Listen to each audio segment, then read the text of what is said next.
जैसे 273 केल्विन पर हमने किसी चीज को गर्म कर दिया। मान लीजिए कि जैसे मान ली पानी और चीनी को हमने 273 केल्विन पर गर्म कर दिया, तो गर्म करने पर घुल गया। फिर उसी ताप पर और अधिक चीनी को घुलाने की क्षमता खत्म हो जाए। अब मान लीजिए एक गिलास पानी है, एक गिलास जल है, उस जल में, एक गिलास जल में अगर हम आधा गिलास चीनी रख दे तो वह घुल जाएगा, या आग पर रख दे यानी 273 केल्विन पर रख दे तो वह क्या हो जाएगा, घुलना प्रारंभ कर देगा। फिर उसको एक गिलास चीनी रखे हैं, फिर एक गिलास और चीनी रख दे, आधा गिलास पहले रखे हैं फिर एक गिलास और रख दे तो क्या घुला पाएगा, तो नहीं घुला पाएगा। इसीलिए उसे संतृप्त विलयन कहते हैं, यानी वैसा विलयन जिसके विलयन में उसी ताप पर, यानी 273 केल्विन मानेगा 273 केल्विन पर उसी ताप पर और बिले का मतलब होता है जो जाके बिला जाए, ऐसे समझिए, माने जो चीज जाके बिला जाए यानी घुल जाए उसको बिले कहते हैं। और बिले घुलाने की क्षमता नहीं होती, संतृप्त विलयन कहते हैं। तो देखिए विलेयता का सूत्र होता है यानी घुलनशीलता या विलेयता का सूत्र विलेय का द्रव्यमान बटा विलायक का द्रव्यमान गुणा समय। अब जैसे मान लीजिए 20 ग्राम कोई विलेय है, 20 ग्राम चीनी है, और विलायक जो मिला रहा है यानी 100 ग्राम क्या है, पानी है, और गुण तो उसका पूछेगा विलेयता ज्ञात करें। मान लीजिए परीक्षा में दे देगा, मैथ है, न्यूमेरिकल है, हम आगे इस चैप्टर समाप्त होने के बाद में न्यूमेरिकल पढ़ाएंगे। तो जैसे देखिए न्यूमेरिकल जो है समझा जाएगा, जैसे मान लीजिए विलेयता का द्रव्यमान, यानी विलेयता यानी मान लीजिए चीनी का द्रव्यमान जो है 20 ग्राम है, और विलायक का द्रव्यमान जो है यानी पानी जैसे जो मिला ले, जो अपने अंदर समा ले, उसका पानी हो चाहे और भी कुछ हो सकता है, 100 ग्राम है। तो क्या करते हैं, 100 ग्राम है तो हम विलेय का द्रव्यमान बटा विलायक का द्रव्यमान यानी भागा करके गुना 100 कर देते हैं तो कट गया, यानी घुलनशीलता कितना हो गया, 20 आपका। उसी प्रकार अब आइए असंतृप्त विलयन देखते हैं हम। वैसा विलयन, अब ये घुलाने की क्षमता खत्म हो गई थी तो संतृप्त कहा गया है। अब जो है असंतृप्त, वैसा विलयन जिसके विलायक में उसी ताप पर और विलेय घुलाने की क्षमता होती है। अब देखिए, अब मान लीजिए एक गिलास पानी है, आधा गिलास चीनी है, हमने उसी ताप पर गर्म कर दिया, मिल गया, और थोड़ा सा और चीनी डाल दे तो वो भी घुल जाएगा। तो घुलाने की क्षमता अभी हो, यानी और मान लीजिए कि उतना ही ताप पर और अधिक घुलाने की क्षमता हो, उसे क्या कहें, असंतृप्त। अब एक बार भोजपुरी से हम लोग समझें, संतृप्त का मतलब अब संतुष्ट हो गई, अब ऐसा ज्यादा ना खाए। मान लीजिए हम लोग रोटी खा रहे हैं, चाहे रोटी या खीर और बना हुआ है, मान लीजिए 1 कचौरा खीर खाने की क्षमता है, तो हम 1 कचौरा खीर खा लिए, थोड़ा सा और खा लिए, तो अब मुझे खाने की क्षमता खत्म हो गई है, तो कहेंगे अब हम संतुष्ट हो गए, यानी तृप्त हो गए, यानी संतृप्त हो गए। इस भाषा से समझ लिए। अब वही चीज अगर मान लीजिए 2 कटोरा जबरदस्ती खींच गए हैं खीर, 1 कटोरा और खीर को हमको जबरदस्ती दिया जाए तो खाया जाएगा, तो नहीं खाया जाएगा। थोड़ा सा उल्टा बोल दिए यहाँ पर, यानी खाने की क्षमता मान लीजिए कि 2 गिलास, थोड़ा सा एक बार फिर से हम रिपीट कर देते हैं चूंकि उल्टा बोला गया है हमसे। मान लीजिए कि 1 कटोरी खाने की हमारे पास क्षमता है खीर, तो 1 कटोरी खीर खा गए हैं, 1 कटोरी और खा ले तो जबरदस्ती हो गया, और फिर कहा जाए कि कटोरी और खा लो तो खाया जाएगा, नहीं खाया जाएगा। जब नहीं खाया जाएगा तो हम संतुष्ट हो गए, संतुष्ट का मतलब संतृप्त हो गए, तो उसको बोलेंगे संतृप्त। यहाँ पर मान लीजिए 1 कटोरा खाने की जगह है और थोड़ा सा आधा कटोरा या 1 कटोरा आ जाए तो खा लेंगे, तो उसको बोलेंगे असंतृप्त, यानी अभी खाने की मेरे पास क्षमता है। अब उसी प्रकार है अति संतृप्त, वैसा विलयन जिसके विलायक में उसकी क्षमता से अधिक विलेय घुला दिया जाता है, उसे अति संतृप्त विलयन कहते हैं। अब इसमें देखिए, अब क्षमता मेरे पास 1 कटोरा का है, लेकिन अंदर 1 कटोरा हमने खीर खा लिया, 2 कटोरा और मिले तो मैं और खा सकता हूं, तो उसको कहेंगे अति संतृप्त, यानी अति भूखर आदमी है, यानी अभी संतुष्ट होने वाला नहीं। तो हमको जहां तक उम्मीद है आप लोगों को बहुत अच्छा से ये चीज टॉपिक समझ में आया होगा। एक बार मैं फिर से समझा देता हूं, एक बार फिर से रिपीट कर दो। संतृप्त का मतलब संतुष्ट, यानी अगर उसी ताप पर किसी विलेय को विलायक में घुलाने की क्षमता नहीं होती है तो उसे कहेंगे संतृप्त। उसी ताप पर अगर किसी विलेय को उस विलायक में घुलने की क्षमता अभी रहती है, उसे क्या कहेंगे, असंतृप्त। और अति संतृप्त, जितना अगर कोई विलायक है, अगर कोई विलय घुल रहा है, उससे अभी और अधिक घुलाने की क्षमता अभी है, तो क्या कहेंगे, अति संतृप्त। तो ये हो गया तीनों टॉपिक। अब आगे इसके बारे में हम समझते हैं, इसका एक स्क्रीनशॉट ले लीजिए। आइए एक और टॉपिक इसमें बचा हुआ है, सांद्रता। देखिए, किसी विलयन के एक निश्चित मात्रा, जैसे किसी विलयन का एक निश्चित मात्रा है, निश्चित का मतलब होता है कि मान लीजिए 2 ग्राम, 4 ग्राम, 10 ग्राम, 50 ग्राम, 100 ग्राम, 1 केजी, 2 केजी, एक निश्चित मात्रा हो, यानी द्रव्यमान अथवा आयतन। द्रव्यमान भी हो सकता है और आयतन भी हो सकता है, में घुले हुए विलय की मात्रा, यानी उतना में एक निश्चित मात्रा में घुले हुए विलय की मात्रा, मान जितना घुला हुआ है उस विलय की जो मात्रा है वो क्या कहते हैं, सांद्रता कहते हैं। यानी दोनों को मिलाने वाला जो मिला है उसको क्या कहेंगे, सांद्रता कहते हैं। देखिए, विलयन की सांद्रता का सूत्र होता है विलय की मात्रा बटा विलयन की मात्रा। यदि हम लोग को विलायक की यानी विलयन की प्रतिशत में ज्ञात करना हो, क्षेत्रफल का चाहे द्रव्यमान का प्रतिशत ज्ञात करना हो, तो द्रव्यमान के प्रतिशत बराबर होता है विलय में पदार्थ की द्रव्यमान, विलय में पदार्थ का द्रव्यमान बटा विलयन में द्रव्यमान की, विलयन में द्रव्यमान की क्या हो जाएगा, विलयन में द्रव्यमान की क्या हो जाएगा, द्रव्यमान गुना 100 हो जाएगा। तब गुना 100 कर देंगे। यही आयतन पूछे तब विलय में पदार्थ की, जैसे विलय में पदार्थ की आप लोग आयतन बटा विलयन की पदार्थ की आयतन गुना 100। तो ऐसे ऐसे प्रतिशत जो भी होगा आप निकाल सकते हैं। आइए अब हम लोग निलंबन, कोलायड और टिंडल प्रभाव के बारे में समझते हैं। तो इसका एक स्क्रीनशॉट ले लीजिए, फिर हम लोग ई पढ़ते हैं। आइए अब हम निलंबन के बारे में समझते हैं। तो निलंबन क्या है, इसको जानने से पहले एक बार फिर से विलयन में हम चलते हैं। तो विलयन होता है जैसे 2 या 2 से अधिक पदार्थों को क्या होता है, एक समांगी मिश्रण है। तो कुछ ऐसे पदार्थ होते हैं कि एक दूसरे में मिल जाते हैं, यानी समा जाते हैं, जैसे चीनी और पानी, नमक और चीनी, नमक और पानी, नींबू का रस एवं जल। तो ये सब क्या होते हैं, एक दूसरे में विलय और विलायक हैं, यानी एक दूसरे में चार समांगी मिश्रण है, यानी समांगी विलयन है। तो जिनकी क्या होती है, एकदम चारों तरफ इसका कोण क्या होता है, अस्थाई होता है, यानी चारों तरफ क्या होता है, मिल जाता है, और मिलने के बाद में वो चीज हमें दिखाई नहीं पड़ता है। लेकिन कुछ ऐसे पदार्थ होते हैं या कुछ ऐसे विलयन होते हैं जो विषमांगी होते हैं। कुछ ऐसे विलयन होते हैं जो विषमांगी होते हैं, जैसे मान लीजिए कि चीनी पानी ले लिए, जल ले लिए, और जल में हमने क्या किया, बालू ले लिया और बालू को मिला दिया, तो उसके कण जो है दिखाई पड़ेंगे, यानी वह विषमांगी हो गया।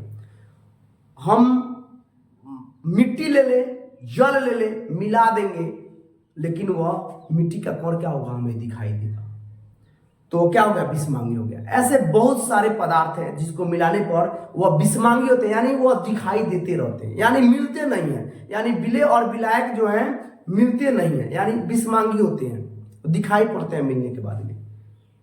तो ऐसा विलयन जो दोनों को मिलाने के बाद में भी मिले नहीं और फैल जाए, तो पानी में जैसे विलायक में फैल जाए, उसको क्या कहते हैं, निलंबन कहते हैं। एक बार फिर से समझते हैं, यानी ऐसा विलयन किया का मतलब होगा कि 2 पदार्थों का मिश्रण। तो 2 पदार्थ को मिलाने पर ऐसे समझते हैं कि 2 पदार्थ बा और दोनों पदार्थ के हम मिलावत नहीं, तो मिलत नहीं खे, उ का होता, फैल जाता। जब फैल जाई ओकरा कहल जाला निलंबन। जैसे जल में बालू का छोटा छोटा कण, जल में मिट्टी का मिश्रण। आप लोग जैसे गेहूं पिसवाने जाते हैं, तब गेहूं पिसवाने जाते हैं तो गेहूं में देखिएगा कुछ ऐसे गेहूं के दाना जो होता है उसमें रह जाता है। चाहे मान लीजिए गेहूं का दाना उसमें आ गया, तो आ गया तो क्या होता है, मिलता नहीं है, वो फैल जाता है, तो वो सब क्या हो जाएगा, निलंबन हो जाएगा। तो हमको लग रहा है कि निलंबन में के लिए और बहुत सारा उदाहरण है, लेकिन यह बहुत अच्छा उदाहरण आप लोग के सामने 2-4 उदाहरण है और दे रहे हैं उदाहरण। जैसे देखिए पानी में मटमैला, यानी पानी जब बारिश के पानी होती है तो पानी जब गिरता है, बारिश का पानी जब धरती पर गिरता है तो जैसे धूरा उरा होता है तो देखिएगा कि मिल जाता है, तो वो क्या हो जाता है, मटमैला हो जाता है, यानी दिखाई पड़ता है, तो वो क्या हो गया, निलंबन हो गया। यानी एक और उदाहरण देते, जैसे हम लोग पहले लिखते थे चौक से लिखते थे तो उस पर चौक खिया के झड़ता था, अगर उसको पानी में मिला दिया जाएगा तो वह क्या हो जाएगा, वो मिलेगा नहीं, वह पानी में फैल जाएगा, तो पानी में फैल जाएगा तो क्या होगा, निलंबन हो गया। अब आइए परिभाषा के माध्यम से समझते हैं। ऐसा विषमांगी मिश्रण जिसमें ठोस के कण जैसे मान लीजिए चौक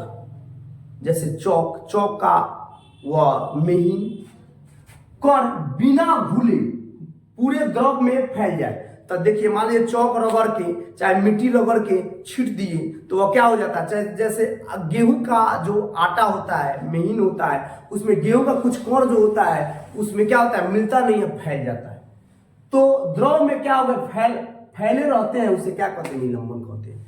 यानी जैसे मान लीजिए चौक हो गया, चौक को हमने क्या किया, जैसे बोर्ड पर जो लिखा जाता है चौक, चाहे चूना हो गया, चूना एक नंबर उदाहरण है। और चूना को हम अगर चूना को जल में मिला देते हैं तो वो क्या होता है, फैल जाता है चारों तरफ, तो फैल जाएगा तो क्या हो जाएगा, निलंबन कहलाएगा। तो ठोस क्या हो गया, चूना हो गया, द्रव क्या हो गया, पानी हो गया, तो ठोस और द्रव दोनों को मिलाएंगे तो मिलेगा नहीं, वो क्या हो जाएगा, फैल जाएगा, मिलकर क्या हो जाएगा, फैल जाएगा, तो फैल जाएगा तो क्या होगा, निलंबन हो गया। देखिए ऐसा विषमांगी मिश्रण जिसमें ठोस के कण बिना घुले पूरे द्रव में फैले रहते हैं, निलंबन कहलाते हैं।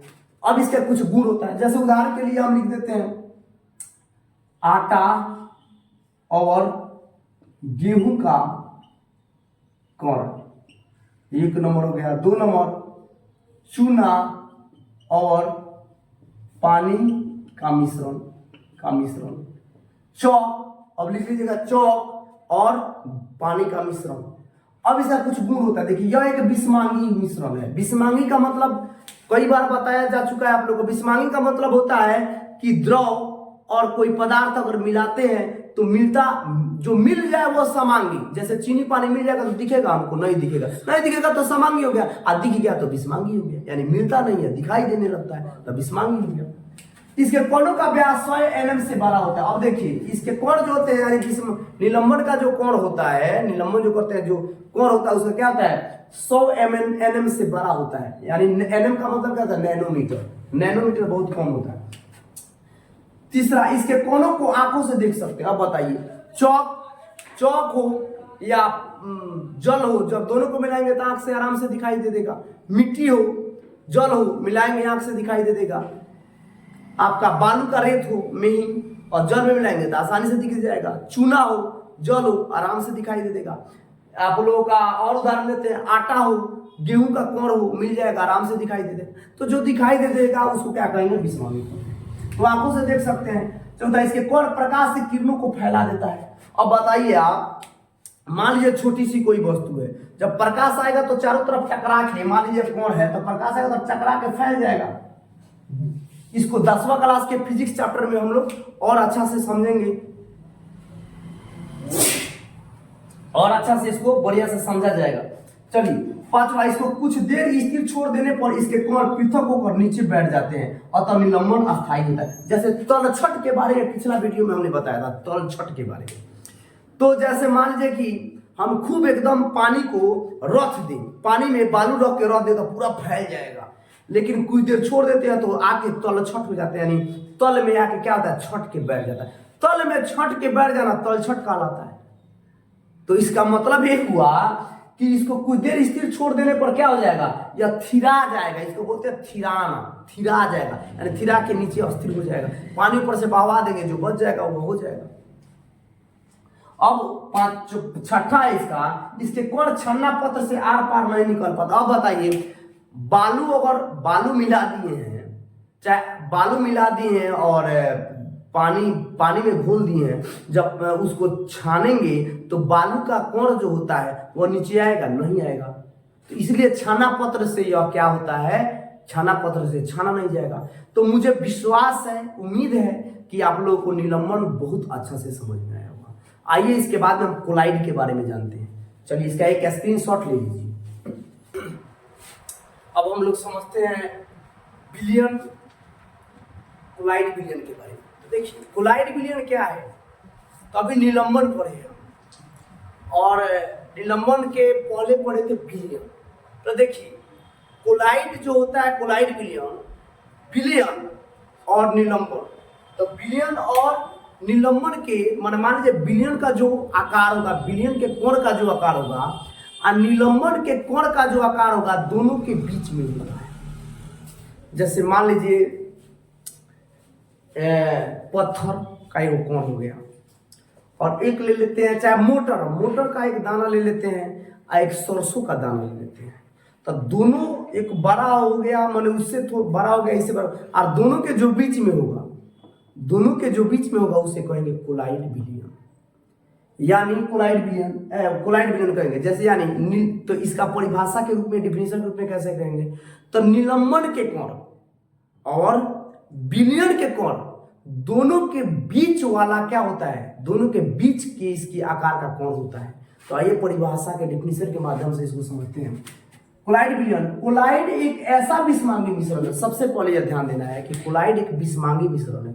यानी विषमांगी का मतलब होता है कि जब दो वस्तु यानी दो पदार्थ को जब मिलाया जाए, पदार्थ यानी द्रव भी पदार्थ है, गैस भी पदार्थ है, ठोस भी पदार्थ है, ठोस द्रव गैस में बताएंगे, इसीलिए पदार्थ बार बार कह रहे हैं। तो दोनों पदार्थ को यानी पानी को और चीनी को जैसे मान लीजिए मिला दिया गया तो वह दिख गया, अभी कई बार बता चुके। और बालू के रेत या मिट्टी के कोण को और उसके बाद में क्या होता है, पानी के कोण को जब मिलाया जाएगा तो विषमांगी हो जाएगा, नहीं मिलेगा नहीं, दिख जाएगा तो विषमांगी, नहीं दिखेगा तो समांगी। तो दोनों क्या होता है, दिख जाता है। तो वही कह रहा है कि कोलाइड एक विषमांगी मिश्रण है, यानी जो दिख जाए विषमांगी, जिसके कोनों के आकार देखिए, जिसके कोनों के आकार विलियन के कोण यानी विलियन के कोण के आकार और निलंबन कोणों के आकार के बीच में होता है। जैसे दूध, दूध हो गया, स्याही हो गया, खून हो गया, रक्त हो गया। तो विलियन का कोण क्या हो गया, चीनी और पानी। उसके बाद निलंबन का कोण क्या हो गया, निलंबन का कोण अभी बताएं, जैसे आपका पानी और मिट्टी का, तो दोनों के बीच का होगा तो रक्त हो जाएगा, आपका स्याही हो जाएगा, आपका गोंद हो जाएगा, रक्त हो जाएगा, स्टार्च का विलीन हो जाएगा। तो एक बार फिर समझते हैं, कोलाइड एक विषमांगी मिश्रण है जो विलियन के कोण और निलंबन के कोण के बीच का क्या होता है, बीच में होता है उसका आकार। जैसे दूध, स्याही। अब देखिए कोलाइड कोण, अब देखिए अब कोलाइड क्या है, देखिए कोलाइड क्या है, कोलाइड समझ लिए। अब इसमें आता है टिंडल प्रभाव। विलियन हम लोग समझ लिए, निलंबन समझ लिए, कोलाइड समझ लिए। तो कोलाइड अभी बताया, निलंबन जो इसके पहले जो टॉपिक हमने बताया था निलंबन, यानी निलंबन और उसके पहले बताया था विलियन। तो निलंबन और निलंबन के कोण और विलियन के कोण के बीच का क्या होता है, आकार होता है, बीच का आकार होता है, उसको क्या कहते हैं, कोलाइड विलियन कहते हैं। अब जो है इसमें अब एक और चीज आता है, जैसे मान लीजिए अब टिंडल प्रभाव क्या है। तो देखिए निलंबन के कोण को कोलाइड विलियन के, जैसे मान लीजिए कोलाइड विलियन, तो कोलाइड विलियन के कोण को हम देख नहीं सकते हैं, लेकिन इतना छोटा होता है कि उसको दूरबीन से देखा जाए तो दिख जाएगा। और वह प्रकाश को क्या करता है, विक्षेपित कर देता है, यानी चारों तरफ फैला देता है। उसको कहते हैं टिंडल प्रभाव। समझ में बात आई कि नहीं, एक बार फिर से देखते हैं टिंडल प्रभाव क्या है। तो टिंडल प्रभाव जो होता है, कोलाइड विलियन के जो कोण होते हैं वह क्या करते हैं, प्रकाश के किरणें को विक्षेपित कर, यानी चारों तरफ क्या करते हैं, फैला देते हैं। तब फैला देते हैं तो उसे कहते हैं टिंडल प्रभाव। जैसे देखिए अब कोलाइड कोणों का आकार छोटा होने के कारण आंख से दिखाई नहीं देता है। अभी बताएं आंख से दिखाई नहीं देगा, वह दूरबीन से, सूक्ष्मदर्शी से दिख सकता है, दिखाई नहीं पड़ता, लेकिन ये कोण प्रकाश के किरणों को फैला देते हैं। यानी एक बार फिर साफ एकदम रटना नहीं है, यहीं पे याद कर लेना है, ध्यान दीजिए। यानी निलंबन के कोण और बिलियन के कण के बीच होता है कोलाइड बिलियन, और कोलाइड बिलियन जो होता है हमको दिखाई नहीं पड़ता है, यानी रक्त के कण को हम देख सकते हैं नहीं, लेकिन प्रकाश को फैला देगा कि नहीं फैला देगा, तब प्रकाश को फैला देगा तो वो क्या हो गया, टिंडल प्रवाह हो गया। अब जैसे देखिए टिंडल प्रवाह फैला देता है उसे क्या कहते हैं, टिंडल प्रवाह। इसके आगे कुछ और टॉपिक है, जैसे परिक्षेपण क्या है, जब किसी, क्योंकि बहुत जरूरी है यह टॉपिक जो है बहुत जरूरी है, जब किसी पदार्थ के कण में आएगा परमाणु आएगा, अणु आएगा और आयन आएगा, को किसी दूसरे पदार्थ के कणों के इर्द गिर्द बिखरा दिया जाए। अब लीजिए, जैसे मान लीजिए जब किसी पदार्थ के कण को, जैसे मान लीजिए पदार्थ हो गया मोटर हो गया, माने इससे बहुत छोटा होता है, मोटर दिख जाएगा, इसलिए समझाने के लिए उदाहरण के तौर पर हम बताएं, मोटर का कण हो गया, सरसों कण उसके अगल बगल में छीट दीजिए, तो छीट देंगे, माने मान लीजिए जैसे अलुई घर में टाल बा, तो अलुई अगर छीटल बा ओमे ले जाके का कहनी हम मकई ध के छीट देंगे, तो अगल बगल में इर्द गिर्द छीट देंगे तो उसको क्या कहेंगे, परिक्षेपण कहेंगे, यानी परी उसके चारों, परी मने चारों ओर, क्षेपण मने छीट देंगे, परी मने चारों ओर, क्षेपण मने छीट देनी, को दोनों के मिला दी तो कह दिए परिक्षेपण। यानी परिक्षेपण क्या है, तब परिक्षेपण का मतलब एक बार उदाहरण के डिफिनेशन के माध्यम से समझें, किसी पदार्थ के कणों के इर्द गिर्द दूसरे पदार्थ के कणों को अगल बगल बिखरा दिया जाएगा तो परिक्षेपण कहेंगे। और जिस पदार्थ को बिखराया जाए, यानी जिस पद, जैसे देखिए अब इर्द गिर्द जिसके छींटे हैं, यानी अलुई के इर्द गिर्द छींटे हैं कथी का, मोटर को, तब मोटर क्या होगा, परिक्षेपित हो गया, यानी जिसको छीटा जाएगा उसको क्या कहेंगे, परिक्षेपित, जिसको छीटा जाएगा उसको परिक्षेपित। और जिस माध्यम से उसे बिखराया जाए, अब मानिए टोकरी से हम धोकर बिखरा दिए, छैटी से बिखरा दिए, बोरा से धोकर छीट दिए, तो जिस माध्यम से हमने छीटा है उसको कहेंगे परिक्षेपण माध्यम। याद रखिए, जिसके इर्द गिर्द छीटे हैं उसको परिक्षेपित, और जिस चीज से यानी जिस माध्यम से छीटे हैं उसको क्या कहेंगे, परिक्षेपण। और जो है अब एक और टॉपिक है, परिक्षेपित पदार्थ या विलयन कण, विलय कण यानी परिक्षेपित पदार्थ, और विलय कण जो माने अपने आप को क्या कर लेता है, यानी विलय घुला लेता है कण, जब कोलाइड रूप में रहता है तब उसे परिक्षेपित प्रवस्था कहते हैं। कोलाइड कण के रूप में जब ये दोनों रहेगा तो क्या कहेंगे, परिक्षेपित प्रवस्था कहेंगे। अब आइए इसको उदाहरण के माध्यम से समझते हैं। जैसे देखिए, मान लीजिए आप लोग के पास ठोस, द्रव, गैस, तीन प्रकार की वस्तुएं हैं, तो गैस में द्रव, लिक्विड, देखिए जी फॉर गैस, यानी गैस हो गया, एल फॉर लिक्विड माने क्या होगा, द्रव, उसके बाद G for gas, L for liquid, और एस फॉर सॉलिड माने क्या होता है, ठोस होता है। तो देखिए उसको कोड में हम लिखे हैं, तो एक मिश्रण है, यानी गैस के और लिक्विड के जो मिला दिया जाएगा तो कौन कौन चीज आप लोग को सामने मिलेगा, क्या क्या मिलेगा, तो गैस और द्रव को जो मिला दिया जाएगा तो वो उसका, अब सुनिए गैस, अब देखिए कहने का मतलब है गैस और द्रव को, जैसे अलुई और मकई को मिलाए हैं, तो मकई को मिलाए तो किस माध्यम से मिलाए हैं, क्या चीज छीटे हैं, तो जिस माध्यम से मिलाए हैं वह माध्यम हो गया, आप परिक्षेपित कौन हो गया, जिसके अगल बगल छीटे हैं। तो जैसे देखिए अब प्रकार क्या होगा, उसका कौन सा प्रकार है, तो देखिए यहाँ पर, यानी देखिए एक बार फिर से समझिए, यानी हमने छीटा क्या है, जो छीटा है वह क्या कहलाएगा, परिक्षेपित पदार्थ। आज जिस माध्यम से छीटा है उसको कहेंगे परिक्षेपण, जिस माध्यम से छीटा है उसको क्या कहेंगे, परिक्षेपण। और दोनों के कण को अगर कोलाइड के रूप में अगर कर दिया जाएगा तो उसे कहेंगे परिक्षेपण। तो उसी को लिखे देखिए, परिक्षेपण करता, गैस में और लिक्विड मिलाएंगे तो उसका परिक्षेपण माध्यम क्या हो जाएगा, तो गैस होगा, क्योंकि लिक्विड में गैस को मिलाया जाएगा। कौन सा होगा, उसमें कौन सा है, तो लिक्विड है, तो लिक्विड में गैस को मिलाया, तो गैस के माध्यम से मिलाए हैं लिक्विड को। अब प्रकार क्या होगा, एरोसेल। अब उदाहरण के रूप में एरोसेल जब मिलता है, जब गैस और लिक्विड को जब मिलाया जाता है तो क्या बनेगा, एरोसेल का उदाहरण क्या है, जैसे बादल, कुहरा, वाष्प, जैसे धूम कहते हैं, धूम। उसी प्रकार गैस को जब ठोस के साथ, अब एक समझ लीजिए, अब इसी प्रकार गैस को जब ठोस में के दोनों में मिलाया जाता है तो उसका माध्यम क्या हो जाएगा, गैस, यानी जो जिसका कण छोटा होगा उसको माध्यम कहेंगे, याद रखिएगा। तो लिक्विड में, गैस में, सॉलिड में कौन छोटा माध्यम है? तो गैस है, तो गैस माध्यम हो जाएगा। अब प्रक्षेपित कौन कौन होगा? तो क्या हो जाएगा? ठोस हो जाएगा, यानी उससे जो बड़ा होगा वो प्रक्षेपित कौन होगा? इसका उदाहरण क्या हो जाएगा? तो एरोसेल। तो एरोसेल का क्या हो जाएगा? धुआं। और वाहनों से निकला हुआ धुआं, धुआं जैसे गुड़ फूंका जाता है धुआं निकलता है, तो धुआं हो जाएगा। अब क्या होगा? वाहनों से निकला हुआ धुआं। अब लिक्विड में गैस मिलाएंगे, अब यहाँ देखिए लिक्विड में यानी द्रव में गैस मिलाएंगे तो सबसे छोटा कौन कौन होगा? गैस का। तो माध्यम क्या होगा? तो माध्यम होगा इसमें लिक्विड, यानी किस माध्यम से मिलाया गया? तो लिक्विड। तो जो पहले रहा जैसे लिक्विड, अब क्या होगा? इसका कौन क्या होगा? तो गैस होगा। जैसे फोम, आप लोग देखते हैं शादी संबंध में जाते हैं तो शादी ब्याह में देखते हैं कि जब लड़का लड़की के बरमाला हो जाता है तो उस पर खुशी इजहार करते हैं, फोम मार मार का पूरा देह भर देते हैं, कहीं कहीं थोपियो खाने का नौबत आ जाता है।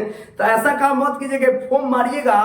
अब फोम मारने के बाद में जहां बारात गए हैं उसको बोलते हैं सरियतिया, जो बारात लेके आए उसको कहते हैं बरतिया। तो ऐसा ना हो कि सरियतिया आप लोगों को उससे बेहतर स्वागत कर दे। तो स्वागत आप लोग समझ रहे हैं, फूल माला से भी होता है, बहुत कुछ से स्वागत होता है। तो फोम आप लोग हर जगह जाकर मारते हैं, थोड़ा सा इससे बचिए आप लोग। तो उसको फोम कहते हैं। जैसे सेविंग क्रीम, सेविंग क्रीम लगाते हैं, सेविंग क्रीम लगाते हैं, बहुत सारा क्रीम लगाते हैं फोम। अब लिक्विड में लिक्विड यानी द्रव में द्रव, तो 100% द्रव में द्रव होगा तो माध्यम भी द्रव्य होगा, आप थोड़ा भी द्रव्य होगा। तो इसका होता है इमल्सन यानी पायस बोलते हैं। तो क्या होता है? दूध, फेस क्रीम, फेस क्रीम मुंह में लगाते हैं तो फेस क्रीम हो जाएगा। लिक्विड में ठोस, तो लिक्विड में ठोस तो माध्यम क्या हो जाएगा? लिक्विड। प्रक्षेपित कौन क्या हो जाएगा? सॉलिड यानी ठोस। क्या हो जाएगा? उदाहरण के तौर पर प्रकार हो जाएगा सोल। उदाहरण के तौर पर कीचड़, मोम, स्याही, पेंट, सब हो जाएगा। सॉलिड में गैस, तो सॉलिड हो जाएगा कौन? माध्यम हो जाएगा। कौन हो जाएगा? गैस। अब प्रकार हो जाएगा फोम। इसका कोलाइड क्या हो जाएगा? फोम हो जाएगा, रबर हो जाएगा, स्पंज। स्पंज रसगुल्ला देखें। सॉलिड में गैस, सॉलिड हो जाएगा कौन? माध्यम। कौन हो जाएगा? गैस। फोम हो जाएगा, तो फोम, रबर, स्पंज सब हो जाएगा। सॉलिड में लिक्विड अगर मिलेगा तो ठोस हो जाएगा। इसका कौन के माध्यम का जो लिक्विड, यह एक प्रकार का जेल होता है, जैसे जेली, पनीर, मक्खन सब आ जाएगा उदाहरण के तौर पर। परीक्षा में खूब पूछता, परीक्षा में पूछेगा, बताइए एक नंबरिया क्वेश्चन में सॉलिड में अगर सॉलिड यानी ठोस में जब ठोस को मिलाएंगे तब प्रक्षेपित माध्यम क्या होगा? तब ठोस हो जाएगा। पूछेगा प्रक्षेपित कौन क्या हो जाएगा? तब ठोस हो जाएगा। कहेगा प्रकार क्या होगा? तब ठोस सोल हो जाएगा। उदाहरण के तौर पर उदाहरण पूछेगा तो दूधिया, कांच, रंगीन, पत्थर, ये सब क्या हो जाएगा? हो जाएगा। अब पूछ देगा जैसे मान लीजिए गैस में ठोस का मिश्रण में प्रक्षेपित माध्यम क्या हो जाएगा? था गैस। कौन क्या होगा? तो सॉलिड यानी ठोस। प्रकार क्या हो जाएगा? था एरोसेल। और कोला रेती में उदाहरण में क्या हो जाएगा? धुआं, वाहन, धुआं, वाहनों से जो निकलता है धुआं, और वाहनों से निकलता है धुआं, ये सब हो जाएगा। तो मुझे विश्वास है कि आप लोग को बहुत अच्छा से ये टॉपिक समझ में आया होगा। चलिए कि इसका स्क्रीनशॉट ले लीजिए।